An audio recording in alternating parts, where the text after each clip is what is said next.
Funding for this edition of State of Affairs with Steve Adubato has been provided by Valley Bank, RWJ Barnabas Health, the Turrell Fund, supporting Reimagine Childcare, the Robert Wood Johnson Foundation, Johnson & Johnson, the Fidelco Group, New Jersey Institute of Technology, NJIT makes industry-ready professionals in all STEM fields. PSE&G, committed to providing safe, reliable energy now and in the future. And by MD Advantage Insurance Company. Promotional support provided by CIANJ and Commerce Magazine. And by ROINJ, informing and connecting businesses in New Jersey.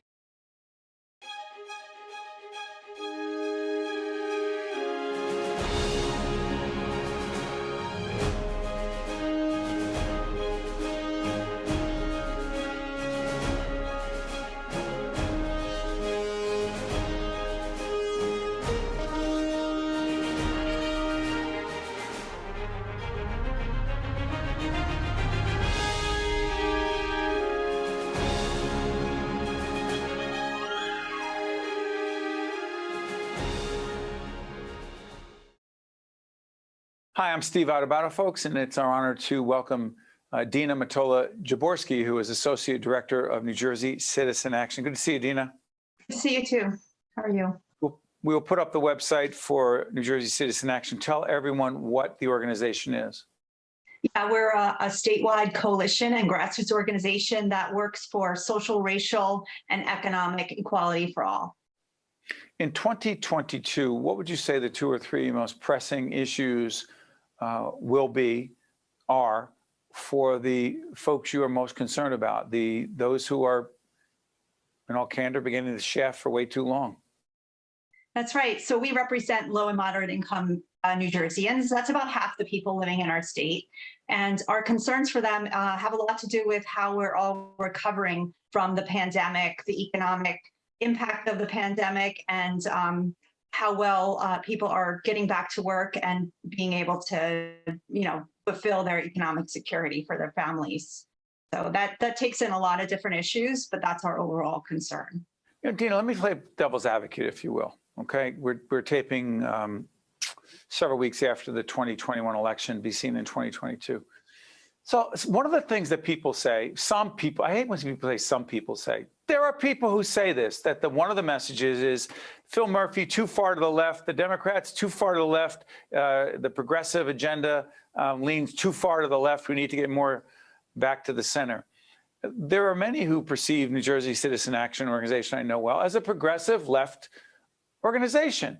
So is one of the messages you get, I promise there's a question here, that most New Jerseyans, most Americans don't want what you want?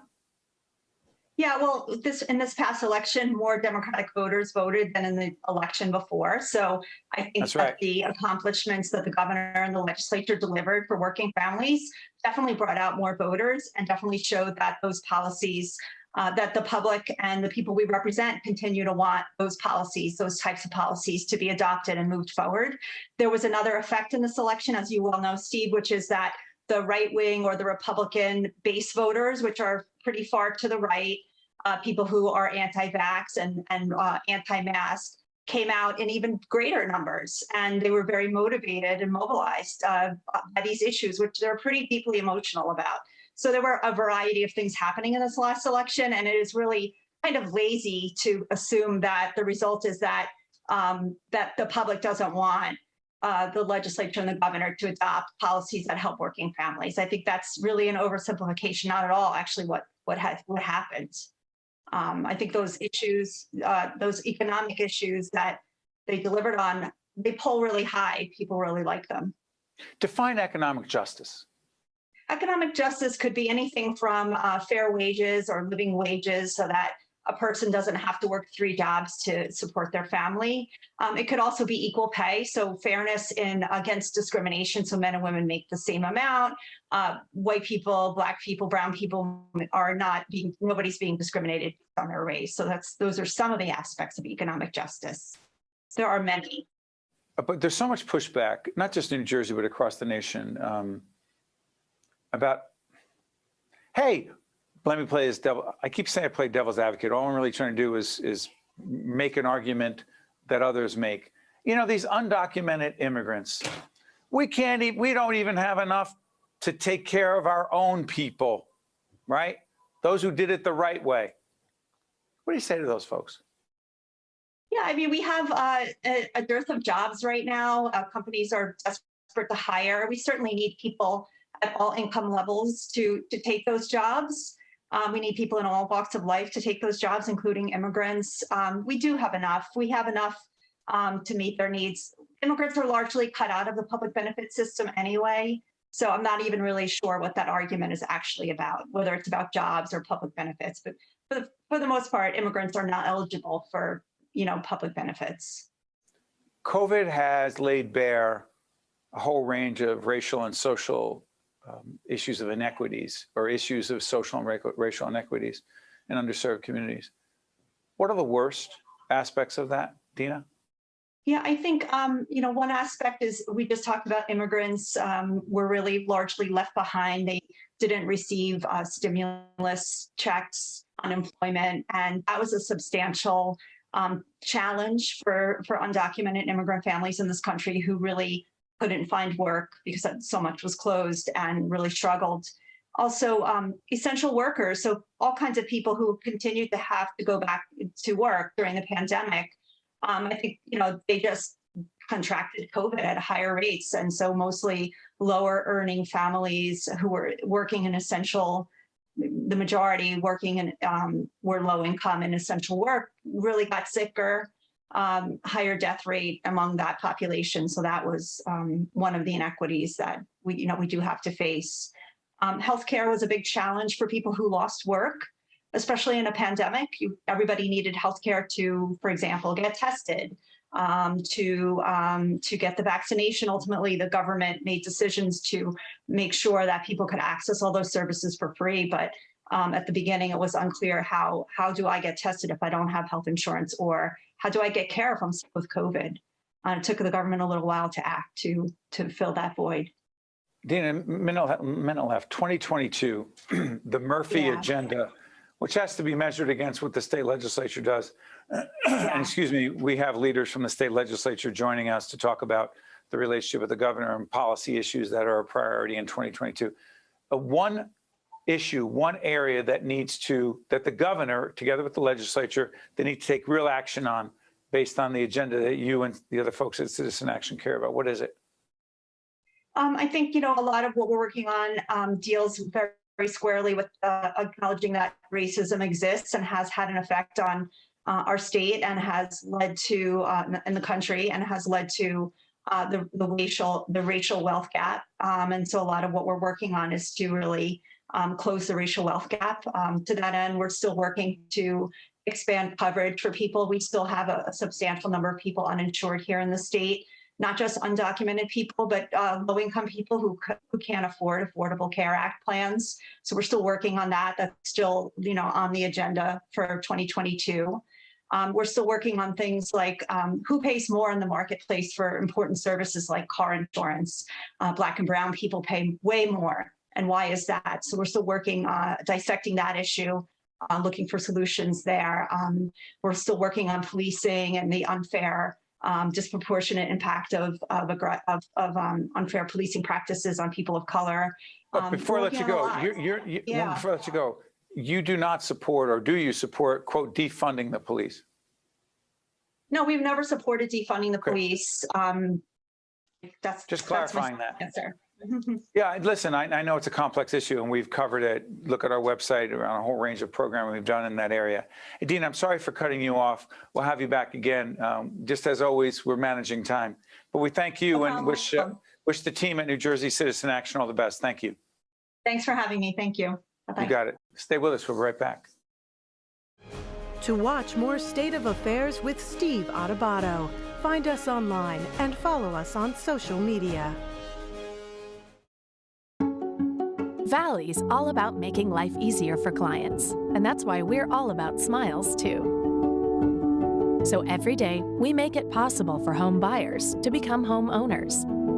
For folks chasing their dreams to become entrepreneurs. For parents to plan today for their children's tomorrow. And for communities to get better every day. You see, when we know we've put a smile on a customer's face, well, that puts one on ours, too. We're honored to be joined by Sean Spiller, who's president of the NJEA, also happens to be, to disclose, the mayor of my hometown. I mean, I'm born and raised in Newark, but Montclair has been my hometown for a long time. Mr. Mayor, thank you for joining us, Sean. Thank you, and it suits you well. Glad to have you here in town. You got it. Hey, listen, there's a whole bunch of things that we're focusing on. A lot of it's about the NJEA convention, which was in person and virtual. Next year, we will be on the convention floor talking to people directly in person. But this year, we're doing it this way. I'm going to ask you something. The theme of racial equity, social justice, the inequities that exist, exacerbated, if you will, by the pandemic, no less important this year than any other year, right, Sean? Yeah, that work continues. You know, I think, especially when we talk about justice, and certainly educational justice, environmental justice, racial justice, social justice, economic justice, it's not like you start it, you know, you work on it for a few months or a year or two, and then you're done. You know, this is ongoing work. I think as you note, the pandemic has laid bare a lot of the challenges that we face, certainly in the educational space and as a society. And we've got to keep working on this. This is a matter of all hands on deck. We've got to keep, as educators, the process moving, that journey going forward. And we're committed to that as an organization, and we're going to keep going. You know, there's a lot of noise about, quote unquote, critical race theory. Let people decide that where that is a real issue in their state. But the question and the issue of teaching about race and racism, and you and I have talked about this before. I'm not exactly sure what's controversial about that, but the question is, where, from your perspective as the president of the NJEA, where is the role, what is the role for educators in public schools to teach about race and racism? And if we don't do that, then just let the parents talk about it? Okay, let's talk about it.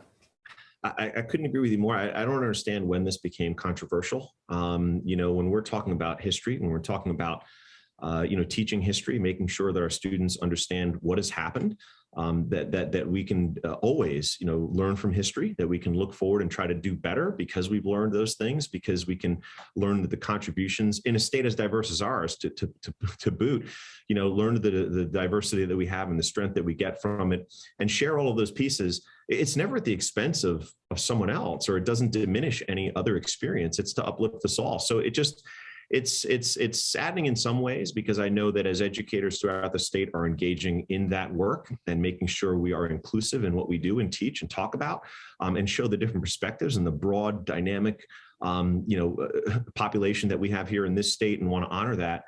You know, we're hearing about, quote unquote, critical race theory, which I will note, I know you want to put it to the side, you know, that is not what is happening. So let's be clear. But people are talking about, you know, people are talking about history. People are talking about race. People are talking about racism. People are talking about what we've done, what we can do better, how we can move forward, what we can critically think about. And I think all of those things are important. And we should demand nothing less for our students to be learning about and to be able to cope with, learn from, and do better because of. And real quick, I'll get off this in a second, but those who say, come on, that's not, quote, for the classroom. There are many who argue that reading, writing, and arithmetic, basically, and science, that's the job of our educators. Beyond that, we'll handle that at home. Talk to those folks.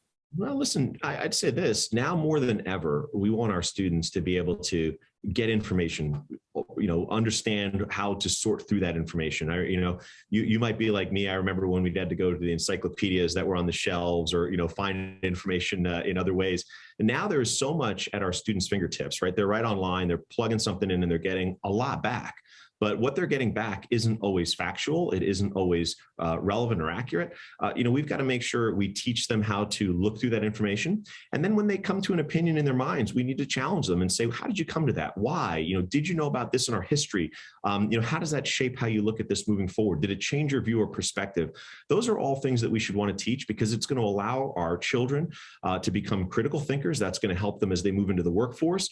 But most importantly, it's going to help them as we move forward in their civic society, their duty to be on a field where we can help this democracy work, and where we can move forward in a constructive way as humans and be kind to one another. You know, Sean, I do not want this to turn into a commercial for public broadcasting, and I won't let it be that. But at the same time, you're talking about civic education, public awareness, which is what that's the business we're in. We don't advocate for anyone or anything. But I've disclosed this before, that the NJA supports NJ Spotlight News. It supports other programs in public broadcasting. It supports what our independent production company does. What does that have to do with what we just talked about? You know, a lot of people say to us all the time, oh, what you said before, you know, just stay in the lane and just talk about, you know, 2 + 2 = 4. And we say to all of them, no, you know, because that student sitting in front of us isn't going to learn 2 + 2 = 4 if they're impacted by so many other things going on in society and we're not helping their community. That student isn't going to learn 2 + 2 = 4 if we don't understand and recognize that they've never seen anything in a textbook that speaks to their lived experience. That student isn't going to learn 2 + 2 = 4 if we know that they're facing challenges in every other aspect of their life that helps to push them down. We've got to make sure we're in all these spaces because we want to give every student that opportunity for success. That's our role, nothing less, and we've got to honor that charge. And our role is to provide meaningful, objective information and analysis, and we have no horse in this race. You get that information, decide for yourself. Sean, listen, in a couple of minutes we have left. The so-called new normal in public education, it will never go back to what it was, not passing judgment on this. What do you believe it will be, particularly as it relates to the teacher-student relationship moving forward into 2022 and beyond? Yeah, I think, and I hope that there are aspects of the old normal. By the way, Sean is an educator. I want to make it clear that Sean's been a long time educator, not just an executive. Go ahead. A high school science teacher. But so I think the key piece is, you know, we don't want to go back and adopt everything from the old normal. There are certainly key pieces we want to make sure we bring back into our new normal. There's a lot that we've learned in that new normal that we said, man, this is a way to reach a student that we didn't have before. This is another tool or technique. I'd love to see, you know, us taking the best practices of what we learned, not rushing and quickly going back to just, hey, we're back to where we were, you know, all things are good. You know, let's look at some of those pieces that allowed us to have a better connection with our students. Educators know what those have been. You know, we've been able to try those out, quite frankly, over the last number of months. And then as that goes forward, let's infuse some of the new with some of the old, and let's get back to a new normal that's a better normal. And I think that's what everyone in the educational space is talking about, how we could all work with one another. That means administrators, that means in-classroom educators, support staff, you know, everybody talking about how we can make that new normal even better for our kids. The Push to Walk initiative, it was a big theme at the NJA convention. Talk about it. Listen, it's a situation where a former actually student that I work with and you know, has a hockey player, unfortunately had a tragic incident where he became paralyzed, and kudos to his parents for helping to start Push to Walk. And really over the last 15 years or so, it has, you know, turned into something that's such an important piece for so many individuals that have had spinal cord injuries. It's an opportunity for rehabilitation, both mentally and physically, and they do just such great work.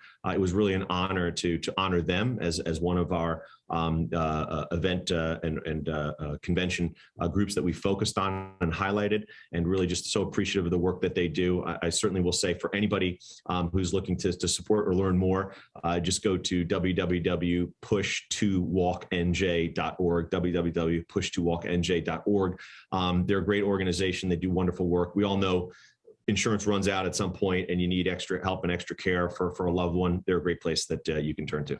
Before I let you go real quick, 30 seconds or less, the second agenda in the Murphy administration, and we keep saying the Murphy administration, but there's new leadership in the state Senate. There's a whole range of things going on in the lower house.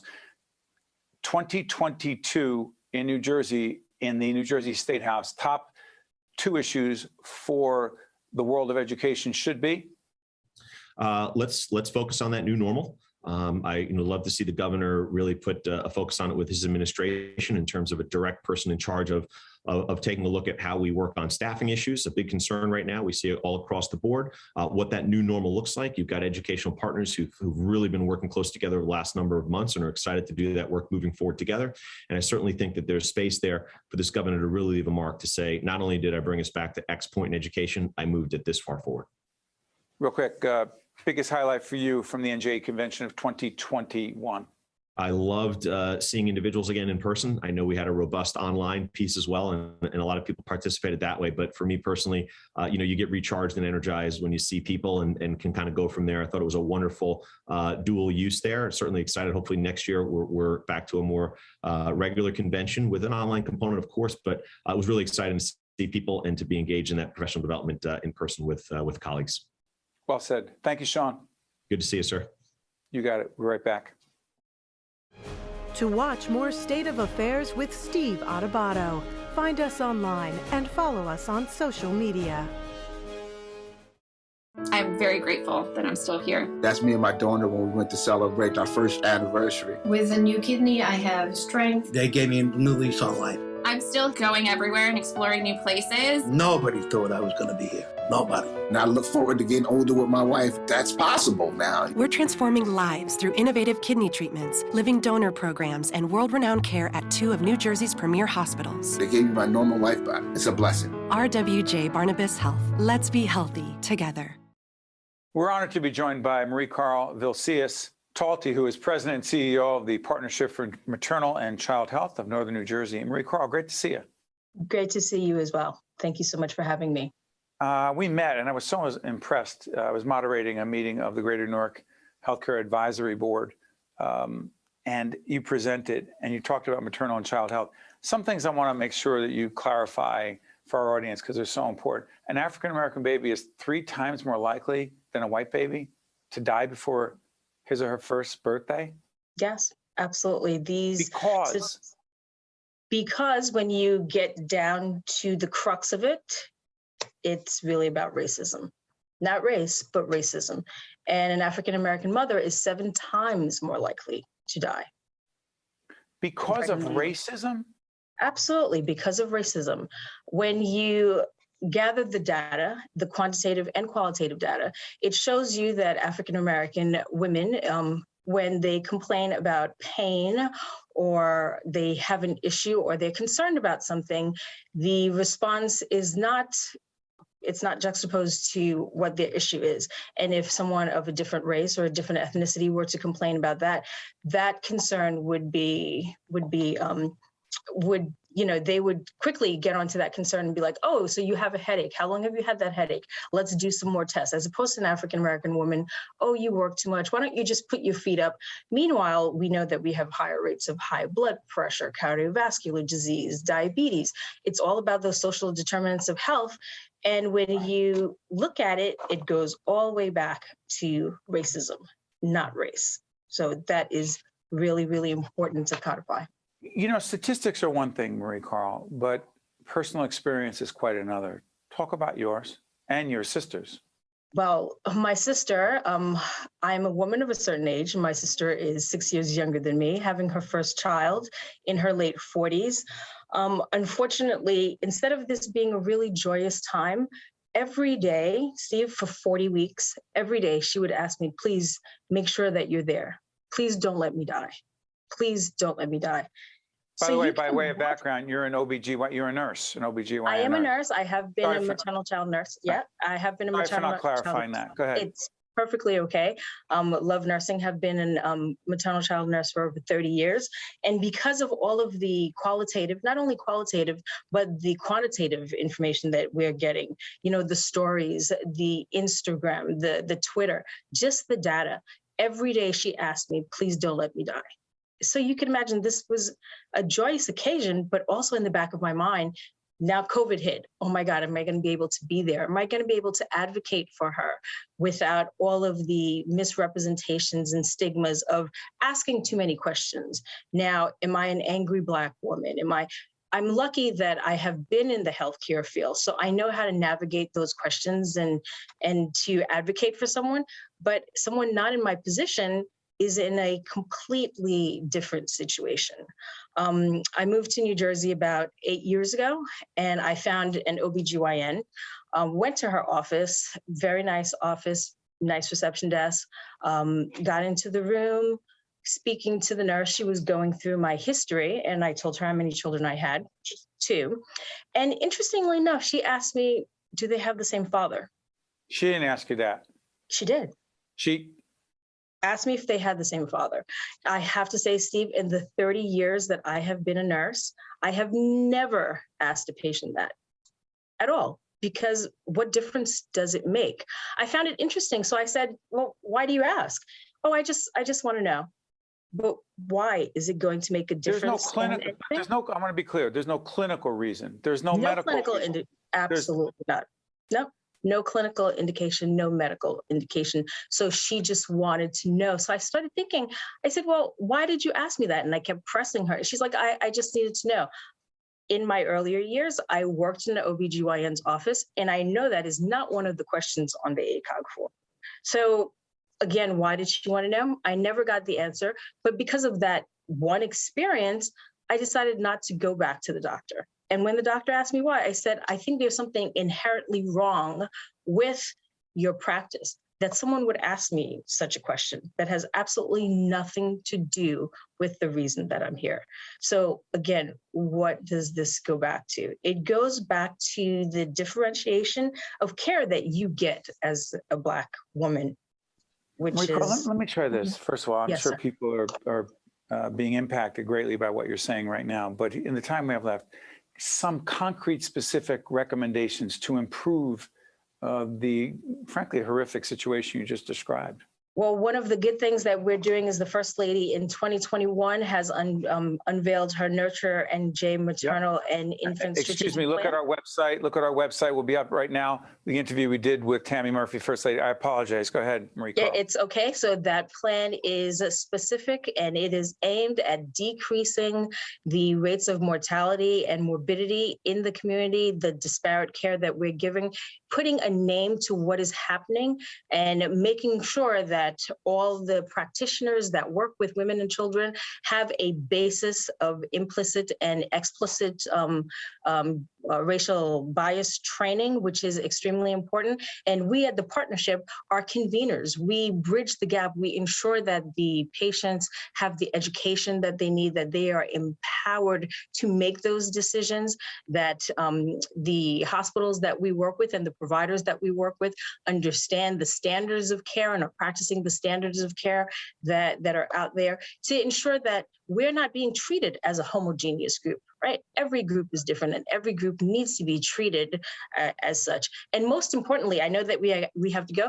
There is a maternal experience survey that we're working with the NAACP and PPI, which is Pregnancy Prematurity Prevention Initiative, which is extremely important because we have the data. Now we need the qualitative information, because the experiences that we have are extremely important. It's an important tool that we have in our toolbox to ensure that the joy that Black women have is not juxtaposed to pain and suffering. That is not the only thing that we have. We have a lot of joy.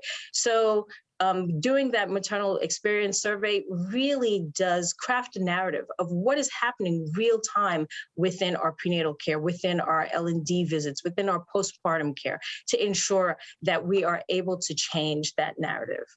Hey, Mariekarl, you just helped a lot of people, and you helped us learn. And we thank you for joining us. I look forward to joining you again. Wish you all the best, and the folks, you and your colleagues at the Partnership for Maternal and Child Health of Northern New Jersey. All the best, Mariekarl. Thank you. Thank you. Nice seeing you. I'm Steve Adubato. Thank you so much for watching, and we'll see you next time. State of Affairs with Steve Adubato is a production of the Caucus Educational Corporation. Funding has been provided by Valley Bank, RWJ Barnabas Health, the Turrell Fund, supporting Reimagine Childcare, the Robert Wood Johnson Foundation, Johnson & Johnson, the Fidelco Group, New Jersey Institute of Technology, PSC&G, and by MD Advantage Insurance Company. Promotional support provided by CIANJ and Commerce Magazine, and by ROINJ. Valley's all about making life easier for clients, and that's why we're all about smiles, too. So every day, we make it possible for home buyers to become home owners. For folks chasing their dreams to become entrepreneurs. For parents to plan today for their children's tomorrow. And for communities to get better every day. You see, when we know we've put a smile on a customer's face, well, That puts one on ours, too. I'm very grateful that I'm still here. That's me and my donor when we went to celebrate our first anniversary. With a new kidney, I have strength. They gave me a new lease on life. I'm still going everywhere and exploring new places. Nobody thought I was going to be here. Nobody. And I look forward to getting older with my wife. That's possible now. We're transforming lives through innovative kidney treatments, living donor programs, and world-renowned care at 2 of New Jersey's premier hospitals. They gave me my normal life back. It's a blessing. RWJ Barnabas Health. Let's be healthy together.